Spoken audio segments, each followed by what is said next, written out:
चर्चा बिहार की राजनीति की हो और बात बाहुबलियों की न हो, ये हो नहीं सकता है। बिहार की राजनीति के धुरी में कहीं न कहीं बिहार के बाहुबली रहते हैं। और जब से खास करके इस 30 वर्षों में जनता दल के जो दो ध्रुव जो उभरे राजनीति के बिहार में, एक लालू जी और दूसरा नीतीश जी, ये दोनों का अगर राजनीतिक सफर को आप देखें, पॉलिटिकल जर्नी को देखें, तो आपको यह समझ में आएगा कि इस 30 वर्षों के दौर में बाहुबलियों का उद्भव हुआ। कई ऐसे बाहुबली हुए जो उद्भव होकर खूब फले फूले भी, और अंत में यही दोनों नेताओं के शिकार भी हुए। कुछ लोगों ने संघर्ष करते करते अभी भी उनमें जान बचा है, और कुछ लोगों ने तो दम तोड़ दिया। लेकिन हम बहुत ही विस्तृत रूप से नहीं जाएंगे। आज हम चर्चा करेंगे छोटे सरकार का। जी हाँ, छोटे सरकार यानी अनंतदा। अनंतदा जो एक समय में वैराग्य के लिए अयोध्या और हरिद्वार का भ्रमण कर रहे थे, और जैसे ही वहां साधु संतों के बीच में भी तनाव को देखा, तो उन्हें लगा कि अरे भाई, यहाँ भी वैराग्य नहीं मिलना है और वैराग्य से प्राप्ति भी कुछ नहीं होनी है, तो चलो फिर वापस आ जाते हैं। वापस आने के पीछे एक और भी रीजन था। उनके एक बड़े भाई थे बिरंची सिंह, जिनकी हत्या कर दी गई थी, और उस हत्या ने अनंतदा को इतना ज्यादा प्रभावित किया कि उस अपने भाई के हत्यारे को पागल की तरह इधर से उधर खोज रहे थे। एक बार उन्हें पता चला कि उनके भाई का हत्यारा नदी के किनारे बैठा हुआ है। अनंतदा महज बहुत ही कम उम्र के थे, 8-9 वर्ष के थे। वो नदी से उस तरफ पार कर जाते हैं, तैर कर जाते हैं, और उस हत्यारा को, उस अपराधी को जो उनके भाई का हत्या किया था, ईंट पत्थर से कुचलकर मार देते हैं। यहां से अनंतदा उभरते हैं, और दिलीप जी को भी लगता है कि यह लंबा चौड़ा कद काठी का है, तगड़ा है, मूछ वाला है, रौबदार है, यह उनके विरासत को आगे लेकर जा सकता है। यहीं से अनंतदा का सफर शुरू होता है, और पूरे मोकामा बाढ़ के क्षेत्र में अनंतदा एक बाहुबली के रूप में भी उभरते हैं। छोटे सरकार इसलिए कहा गया कि वे गरीब वंचित शोषितों के मसीहा के रूप में थे, यानी वो रोजगार लोगों को देते थे। जो लोग उनके दरवाजे पर जाते थे, उन्हें पैसों से मदद करते थे, लड़कियों के शादी में मदद करते थे, क्षेत्रों के लोगों के रोग बीमारी में भी मदद करते थे, परेशानियों में मदद करते थे, छात्रों को मदद करते थे। और यही नहीं, बहू बेटियों के तरफ कोई आंख दिखाए और वह शिकायत अगर चला जाए अनंतदा के पास, तो वहां भी अनंतदा बहु बेटियों के संरक्षा के लिए, रक्षा के लिए खड़े रहते थे। धीरे धीरे अनंतदा गरीबों के मसीहा, बाढ़ के मसीहा, मोकामा के मसीहा और बिहार के छोटे सरकार के रूप में जाने लगे। और राजनीतिक उनका पैर, राजनीतिक कद इतना बढ़ने लगा कि आप कई बार नीतीश कुमार का भी फोटो आपने देखा है कि किस तरह से अनंतदा के सामने नतमस्तक हो रहे हैं, हाथ जोड़े खड़े हो रहे हैं।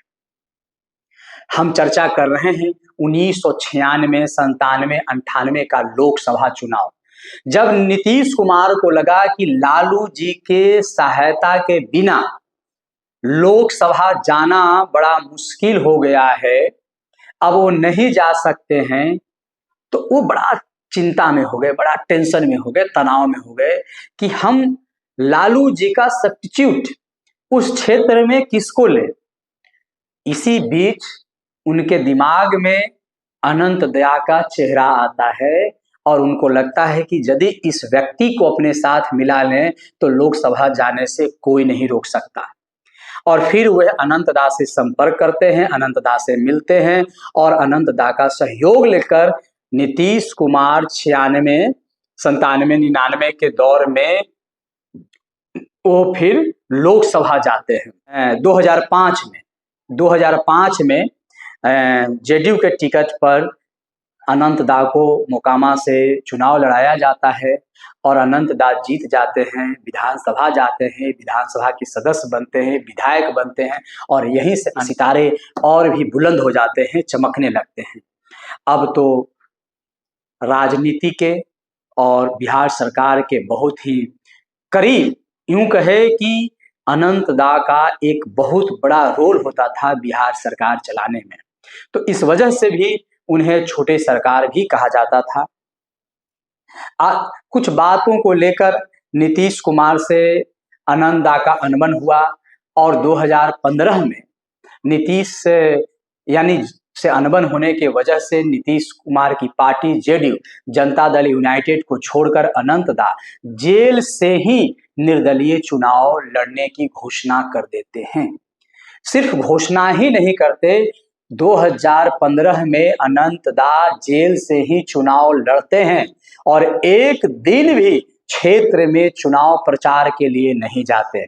इसके बावजूद यानी बगैर क्षेत्र में चुनाव प्रचार करने के बावजूद अनंत दा 18,000 वोटों से चुनाव जीत जाते हैं। आज भी आपको मोकामा बाढ़ जाने का मौका मिले तो आप वहां गरीब, वंचित, शोषित, पिछड़ा, अति पिछड़ा लोगों से संपर्क कर सकते हैं, जनसंपर्क कर सकते हैं और अनंत दा के आचरण के बारे में, स्वभाव के बारे में जान सकते हैं। कोई भी व्यक्ति उन्हें मसीहा छोड़कर दूसरा कुछ भी नहीं कहेगा। आज बिहार की राजनीति में, भारत की राजनीति में, हमारे और आपके कंसेप्शन में, अवधारणाओं में, चाहे अनंत दा बाहुबली हो या अपराधी हो, लेकिन अनंत दा का क्षेत्र में जो व्यवहार रहा है, मोकामा में जो उनका व्यवहार रहा है, वो एक मसीहा के रूप में रहा है। लेकिन मिजाज से, ईमानदारी से और जनता के लिए वे बाहुबली भी हैं।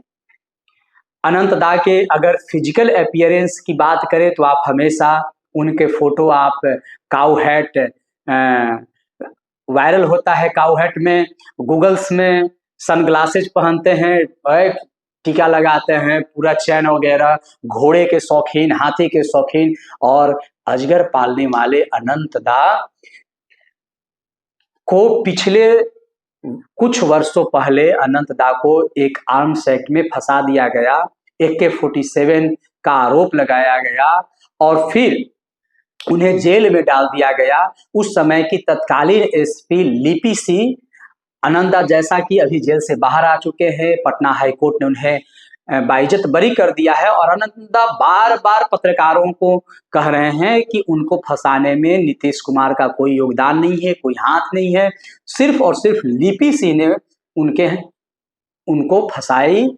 और आपको पता ही है कि लिपि सिंह के पिता उस समय जनता दल यूनाइटेड के राष्ट्रीय अध्यक्ष हुआ करते थे, RPC रामचंद्र बाबू, बाद में केंद्र के कैबिनेट मंत्री भी हुए और किस तरह से उन्हें पार्टी से निष्कासित किया गया, ललन बाबू राष्ट्रीय अध्यक्ष बने।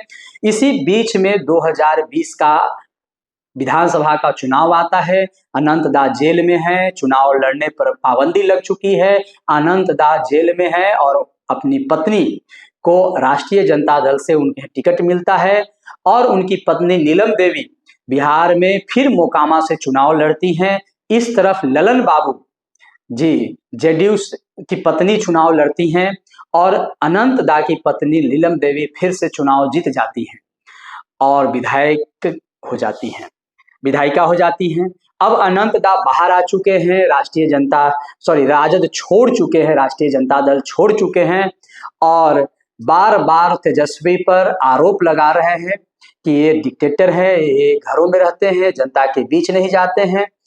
जैसा कि नीतीश कुमार जब पलटी मारे और फिर एक बार बीजेपी के साथ आए और वहां पर बहुमत साबित करना था तो नीलम देवी ने अपने पार्टी के अक्रॉस जाकर नीतीश कुमार का सपोर्ट की और यहीं से यह पता चल गया था कि अब अनंत दा इस पाले में आ रहे हैं।